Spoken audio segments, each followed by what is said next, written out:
So starting a bit with the project, it was born in 2004, and we started the project in order to give surgical assistance to people that live in Turkana, which is an really poor isolated region in the north of Kenya, just in the edge of the Lake Turkana. And Turkana is an area which has a really, really low and precarious health situation, highlighting especially the high infant mortality, which is 220 out of 1,000 births, which is really, really high. And life expectancy does not reach even 55 years old. All the situation is really exacerbated by the lack of water, which is a complete challenge for these people, and the lack of communication in the region, in the area. So, as it was talked before in the previous session, in Africa the rate of the physician-patient is really low, but it's especially low here in Turkana, whereas there's only one doctor for every 75 million people. No, 75. So this is some pictures beautiful pictures you can see of the Turkana people.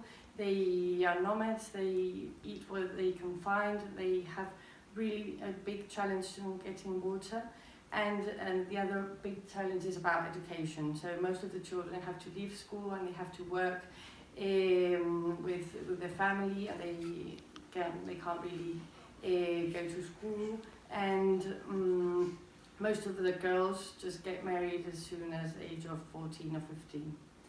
So with all this, we started a project in 2004, and we've already carried out 15 campaigns where we've attended more than 6,000 patients in clinics, and we've performed 2,500 surgical interventions in this time. The main basis of our project is obviously the surgical assistance and the training of the local people, but of course we need a big part of logistics and divulgation in order to continue going every year. Sorry, it's a bit slow. So where we work is the governmental hospital in Lodwar, which is the capital of the district in Turkana, and of course, as you can see in these pictures, it's a big challenge for us to go there every year and work in these situations. It's not comparable to what we do here in Spain and what most of you used to in your own hospitals. Even though we try to work, we think one of the most important things is training of the local people, so we work together with them, because we think that is one of the bases in order to improve the long-term results of the campaigns. Just a schedule of our work we do in every campaign. We previous of our arrival, about 1 or 2 months before, there's a previous screening of all the patients. It's done by the local staff, by nurses, technicals and anesthetists, and they all go through all the region in Turkana, and they pick up all the patients that were going to be could have surgical assistance by our side.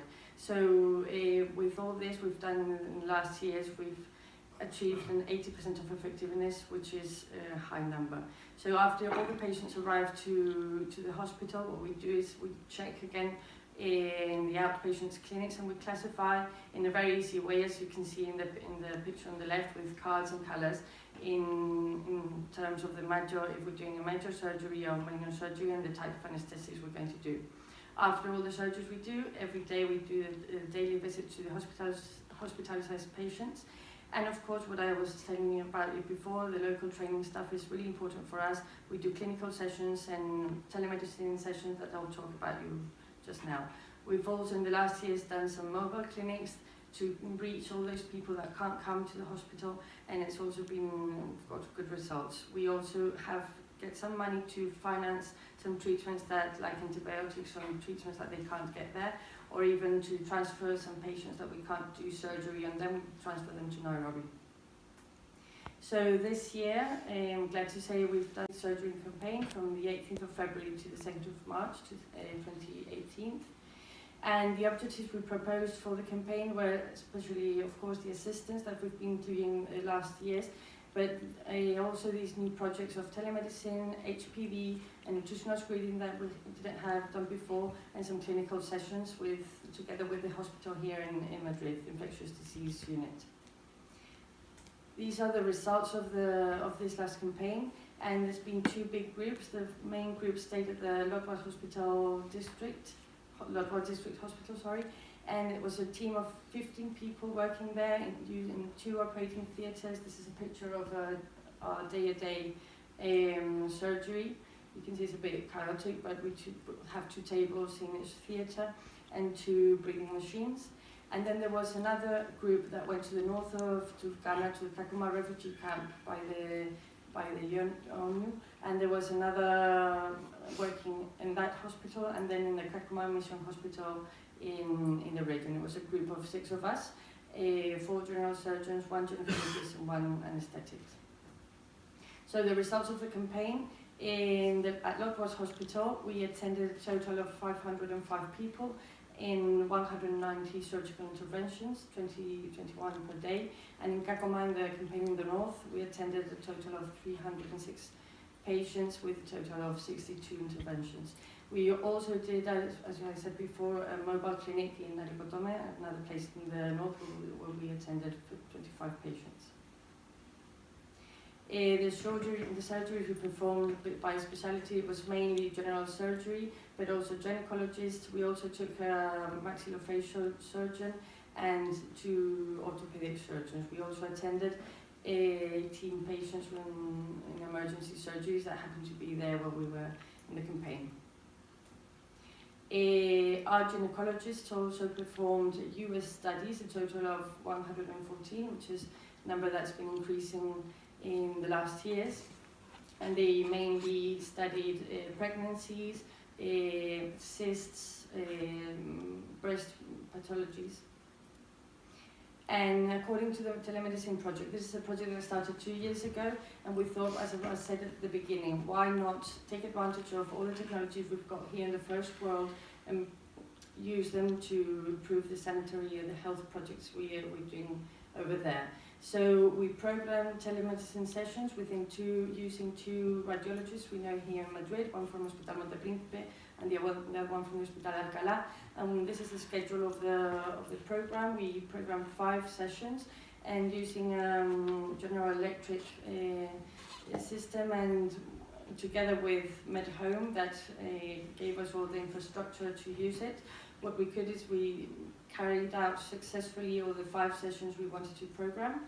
And this is important because we saw in previous years that big amount of patients that we didn't know what was happening with them. So if we don't know the diagnosis, we don't know what really do with them. Do they need is it a TB and we need an antibiotic, or is it a mass and they need surgery? Can we refer them to Nairobi? Can we bring them here for surgery? So it's important to have a good diagnosis in order to carry out a successful treatment.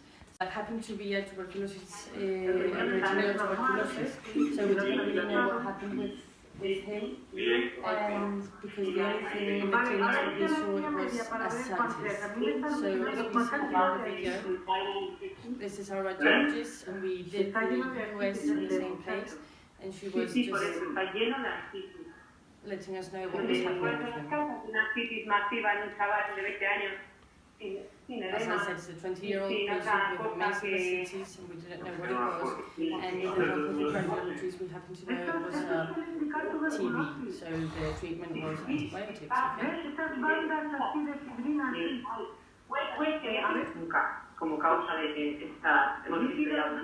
So we really think it's a useful tool we can use over there.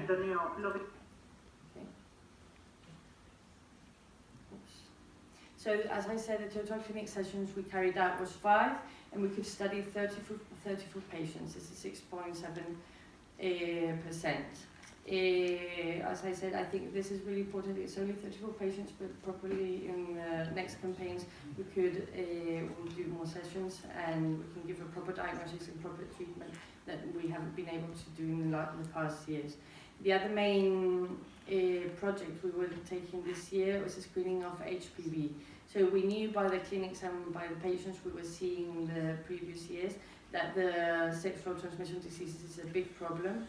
And we know because of all the polygamy that all the Turkana people have in their culture. So what we did was, together with SynLab, and after getting the ethics committee passed by the ethics committee here in our hospital, we started a project and we took a questionnaire regarding the number of sexual partners, previous cytologies, that none of them had any screening or anything before, and they all signed the consent form.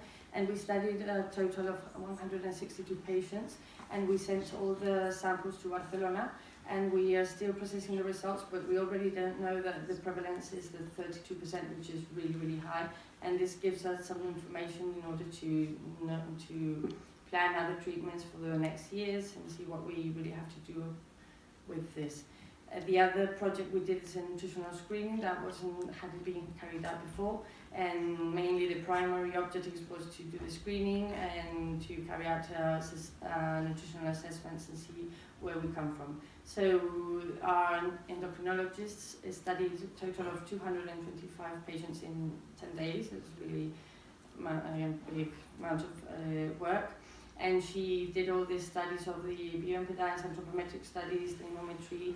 Then what she concluded with all this, we still have some results to be explored. But the average calorie intake of a Turkana person is 400 calories a day, which is really incredible. So, and the other finally, what I wanted to explain, the other main thing we did in this campaign is the clinical sessions with the infectious unit here in the Hospital Clínico.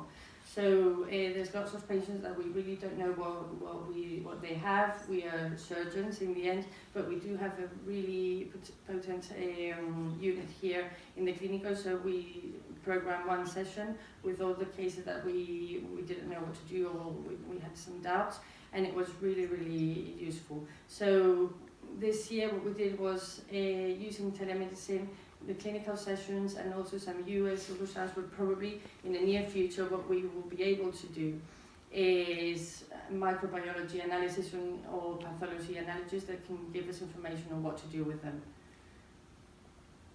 So in conclusions, I would like to say that even though this is the reality over there, and it's going to be a long way to go in the next years to improve the conditions, I think it's important that we have all these tools we have here, and we should be able to use and take advantage of it to improve the conditions there. Thank you very much to all the team, and thank you to Government also.